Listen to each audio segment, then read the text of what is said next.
Hi everyone, आज का जो हमारा टॉपिक है वो है रिसर्च सब्जेक्ट से। आज हम पढ़ेंगे कैरेक्टरिस्टिक ऑफ रिसर्च के बारे में and need for nursing research और गुड क्वालिटीज़ ऑफ रिसर्चर के बारे में। सो फर्स्टली हम देखते हैं कि एक रिसर्च के लिए क्या क्या विशेषताएं होनी चाहिए। तो एक एक करके इन पॉइंट को डिस्कस करते हैं। तो फर्स्ट पॉइंट है हमारा research demand accurate observation and description. जब भी हम रिसर्च करते हैं तो उसके लिए हमें एक विशेषता होनी चाहिए क्या कि accurate observation and accurate description होना चाहिए, जिससे भी हम जो रिसर्च कर रहे हैं उस पर कोई भी बैड इफ़ेक्ट ना पड़े। जब हम सुपरफिशियली ऑब्जर्वेशन करेंगे तो उस पर जो हमारी रिसर्च है उस पर इफ़ेक्ट पड़ेगा, वह जो उसका गोल है हम उसको अचीव नहीं कर पाएंगे। तो रिसर्च के लिए क्या डिमांड होनी चाहिए, एक्यूरेट ऑब्जर्वेशन होना चाहिए।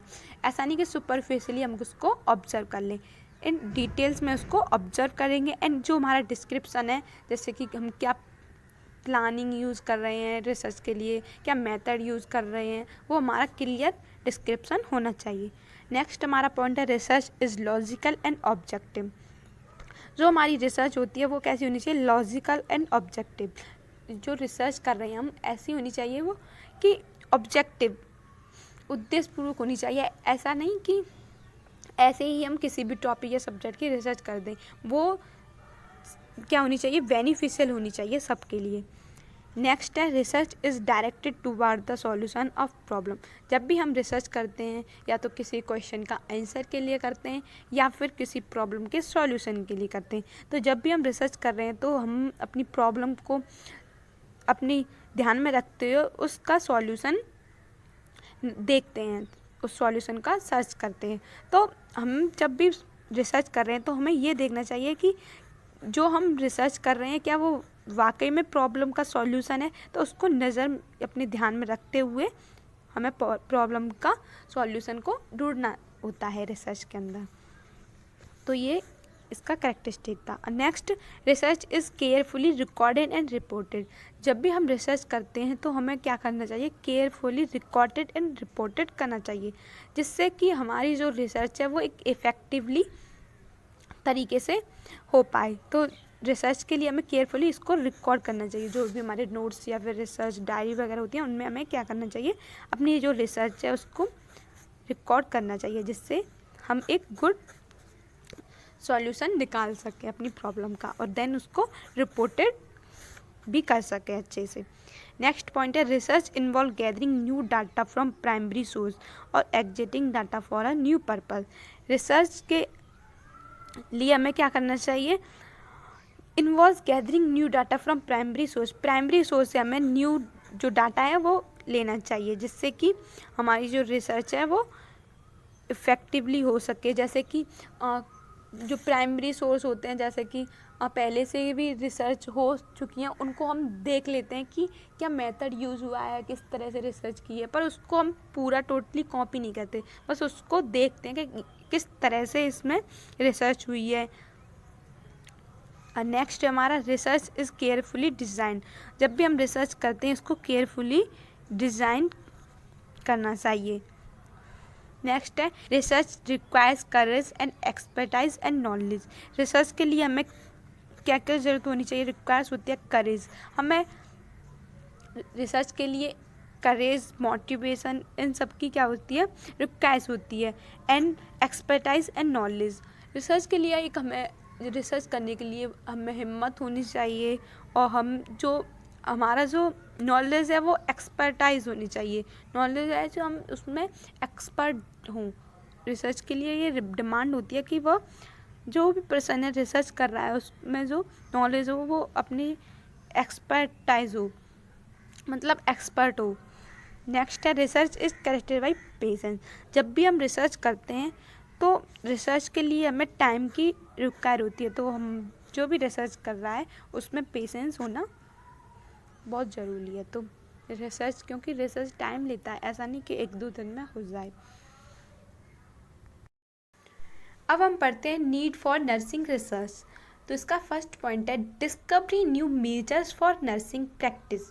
डिस्कवरी करना न्यू मेजर्स, मतलब कि न्यू इन्वेंशन या फिर न्यू उपाय करना, फॉर नर्सिंग प्रैक्टिस, जिससे कि हमारी जो भी नर्सिंग प्रैक्टिस है उसमें क्या हो सके, डेवलपमेंट या फिर इम्प्रूवमेंट हो सके। तो डिस्कवरी करना न्यू मेजर्स की।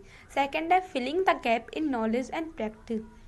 सेकेंड पॉइंट में बताया कि फिलिंग द गैप, जो हमारा नॉलेज या फिर प्रैक्टिस का जो गैप हो जाता है उसको फिल करना कौन करता है, नर्सिंग रिसर्च। जब हम नर्सिंग स्टडी करते हैं तो जब हम क्लास के अंदर पढ़ते हैं तो हमारा जो कॉन्सेप्ट है वो इतना क्लियर नहीं हो पाता। तो इसके लिए नर्सिंग रिसर्च ने क्या किया कि इसके पढ़ाई के साथ साथ प्रैक्टिकल भी, जब हम प्रैक्टिकली करते हैं तो जो हमारा गैप था, जो भी हमारा डाउट था, तो वो हमने क्लासेस भी ली और प्रैक्टिकल भी किया तो वो हमारा क्या हो जाएगा, फिल हो जाएगा। इसी तरह जब हम हॉस्पिटल्स में जब हमारी ड्यूटी लगेंगी, वर्क करेंगे, तो थोड़ा बहुत भी हमारा डाउट रह जाएगा वो भी हमारा फिल हो जाएगा। तो ये किसके ज़रिए हो पाया, नर्सिंग रिसर्च के लिए।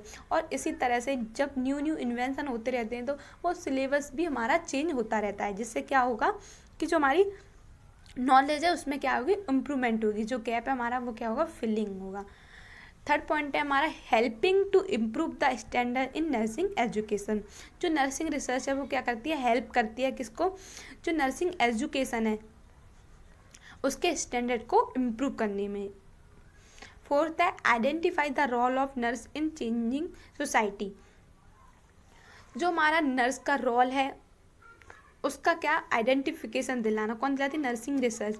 हमारी सोसाइटी के अंदर पहले क्या था, जो हमारी सोसाइटी चेंज होती रहती है, जो हमारा, तो पहले क्या था कि नर्स का जो रोल था वो सोसाइटी के जो नज़रिए में अच्छा नहीं था, कि जो नर्स होती हैं वो उनका जो रोल है, उनका वर्क है वो अच्छा नहीं था। पर जब आज के नज़रिए से देखा जाए तो एक नर्स को यह एक प्रोफेशनली क्या है, कोर्स है। तो क्या किया कि identify the role of nurse, एक आइडेंटिफिकेशन दी नर्स के रोल के बारे में, कहाँ पे, अपने सोसाइटी के अंदर।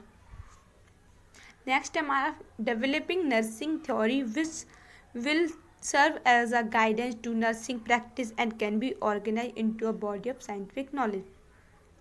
जो हमारी नर्सिंग थ्योरीज दी थी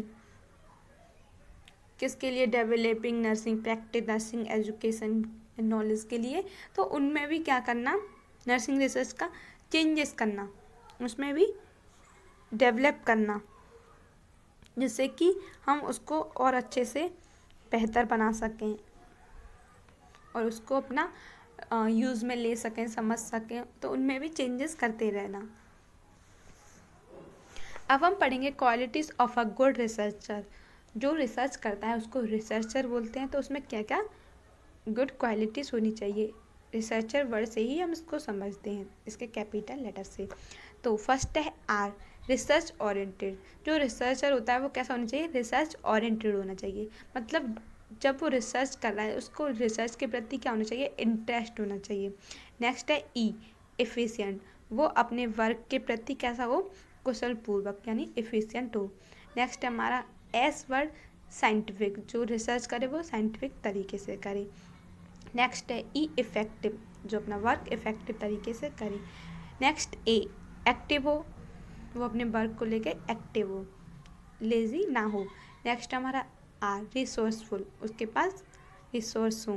नेक्स्ट है सी, क्रिएटिव। वो कैसा होना चाहिए, क्रिएटिव होना चाहिए। एच, ऑनेस्ट होना चाहिए। ई, इकोनॉमिकल। मतलब रिसर्च में जो भी खर्चा आएगा, जो भी कॉस्ट है वो कैसा होना चाहिए, ज़्यादा मतलब उसको बैलेंस करके चले, अपने जो भी उसमें जो कॉस्ट लगेगा उसको इकोनॉमिक लेवल पे बैलेंस करके चले। नेक्स्ट हमारा आर, रिलीजियस।